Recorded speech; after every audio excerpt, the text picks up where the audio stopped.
I've always known my wife was cheating on me but never confronted her because she put in more effort out of guilt. Now she's shaming her cheating friend and I told her to look in a mirror.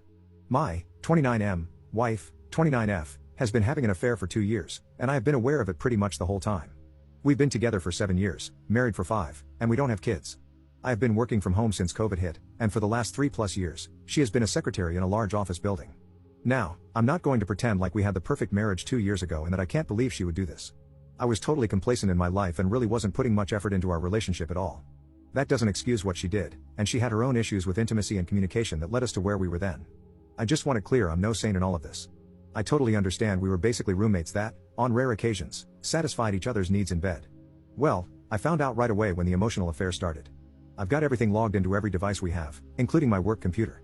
I mean synced email, text, photos, social media, etc. So I was basically reading her affair regularly, including when it became a physical affair about 4 weeks in. The part that told me this was over, though, was that I felt nothing about it. I was totally indifferent, maybe a little embarrassed at worst. When the physical affair started 2 years ago, I recognized that this marriage was at its end, and that I should just divorce, mostly because I felt nothing. I started looking into lawyers and figured we could just do this easily and amicably. Well, here's where the crazy part happens. When the emotional affair started, she seemed, I wouldn't say happy, but less sad.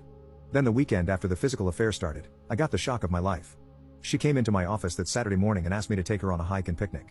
Initially, I thought this was the moment to burst her bubble and reveal what I know. But I didn't. I decided to actually get up and do this. I kind of thought she was going to reveal it herself and ask for a divorce. We had a really nice time, it was a great day, and she never brought up anything. I chalked it up as one more good memory before we end this thing. Then she asked me out again that week. Then we had intimacy. I don't know if it was shame, or guilt, or what, but she was basically taking the initiative to improve our marriage. After that first week, she began to open up more about her feelings. For some reason, I had a fire lit under me and started to make some effort in our relationship. I began reconnecting with some old friends and got all the laundry off the gym equipment. The affair continued, but as we spent more time together over those early weeks, and since it really gave me no concern and everything seemed better, I decided to just forget about divorcing her and start enjoying my life. I do still love this woman very much. Up until 2 days ago, we were in a really solid place. We had outings every other weekend, date night on Thursday, regular intimacy, and communication. I don't even read their messages anymore, just occasionally to see if it's still going on. 2 days ago, I noticed she was having frequent and long conversations with one of her close friends. I asked my wife about it, and it turns out this friend's husband got caught having an affair, and my wife has been comforting her. This wouldn't have been a big deal, but my wife then started bashing the husband for cheating. I don't know why I said it, but it came out, you're one to judge. She got super defensive and pressed me for why I said that. I initially tried to apologize and move on, but she wasn't letting up, and I eventually spilled that I've known about her affair the whole time. She tried to play dumb, which annoyed me, so I started citing specifics. She then got really mad at me, started crying, accusing me of not caring about her. I got pissed and started yelling at her because I'm not the one having an affair. It got heated, and we went to separate rooms and slept it off. Yesterday morning, she got up extra early and went to work before I got up. I tuned back into their messages, and she had broken up with her affair partner. He was messaging her constantly on every app, and she just kept blocking him. She came home early yesterday. I went to talk to her, and she stopped me, looked at me, and asked, how could I let this go on? I replied, because I just didn't care. She then called me a huge jerk and locked herself in our bedroom until she left for work this morning. She got home tonight, said nothing to me, and locked herself in again. I can't even imagine in what bizarro world I could possibly be the jerk in this situation. Is there a perspective out there where I am? If so, please share it with me because in my mind, there isn't. Update 1. First off, I appreciate everyone's comments on the original post, except those of you who just get on and throw insults. You need therapy more than anyone on this whole sub.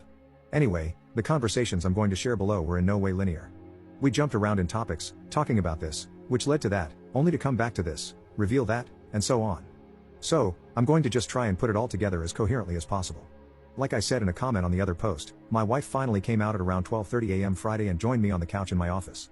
She curled up next to me and just cried for a solid 15 to 20 minutes, and we were just silent otherwise. When she was ready, we began talking until we were worn out. We picked that up again last night, which was also taxing. We finally finished up, for now, this morning. This includes long spells of crying, hysterical bonding, and a phone call to the affair partner while I listened. He was aware. The start of the affair was pretty cliché.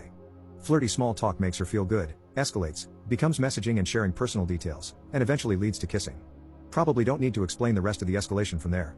We talked a lot about what got her to that point. She remembers it seemed like nothing she did could get my attention. I agreed with this completely. I also stated, though, that I don't remember too many attempts. She acknowledged that she wasn't very forthcoming in those days, always hinting at what she wanted and not just outright saying it. There wasn't any one moment, she said, that broke the camel's back, just a collection of times. When the affair partner came into the picture, the validation was intoxicating, especially in contrast to years of neglect. However, she said she felt a ton of guilt and shame. She was in the same spot I was when it started, assuming we would just divorce as we were largely just roommates at that point. The hike and picnic were supposed to be the last bit of assurance that our marriage was over. She did not expect me to agree to go or for it to be such a pleasant time. From that point, we started reconnecting, and she made the decision to make the effort as long as I kept making the effort. She opened up more, and I was responding. That got us to where we've been the last 2 years. As to why she didn't end it with the affair partner once I was back, she admitted she was just being selfish, kept telling herself she would but didn't actually want to. I was planning dates, listening, and back to initiating intimacy often. He doted on her and validated her. She had the best of everything. Eventually, she just convinced herself that what I didn't know didn't hurt me. This makes her feel stupid now, knowing I knew the whole time. We talked about my surveillance, and she said she is having trouble getting over this and feels betrayed. I didn't give her any excuses. It came up because she did ask how I knew, and I told her she's been logged into our old desktop and work computer on her email, Insta, Facebook, etc., for years, as well as it being connected to our cloud. I owned up to how wrong this was, but we both agreed that if we are going to make the reconciliation work, we're going to have to forgive each other for a lot of things. As many said and were right about, my "I don't care" statement was extremely triggering and hurtful. It took her right back to where we used to be. I took advice and organized my thoughts and told her that it wasn't that I don't care. I care about her immensely and changed for the better these last 2 years because I wanted to be there for her. I then explained I should have said it doesn't bother me. She's still trying to wrap her head around this. I'm trying to explain how I just basically don't feel jealousy or insecurity, which is hard to put into words. It also causes a mix of emotions on her end. I told her that having her be happy again made everything worth it for me. Also, the affair got me on my feet for the first time in years, so in a way, I've kind of told myself it was a blessing these past years. Finally, to address the breakup with the affair partner, she said once it was out, she went into a doom spiral, thinking everything in her life was a sham. She felt guilty over everything. She cut him loose, and locked me out. She was basically beating herself up for being awful to both of us. Listening to her call with him was hard even for me. From what she's told me in our conversations and from the call, I'm pretty convinced he is in love with her. I think he was holding out hope we would divorce at some point. She laid it out for him that we would not and were going to do everything to make this marriage work. He didn't beg or degrade himself but seemed genuinely hurt. When the call ended, she reblocked him and stated she has to go no contact so he can heal and actually go find someone, and we can fix our issues. We are working out our plans to fix our marriage. Not totally sure where to go from here. She wants individual counseling for herself, so we will make that happen. After she has done that for a while, we will probably start marriage counseling. We are also going to symbolically start fresh, and I'm getting a new work computer.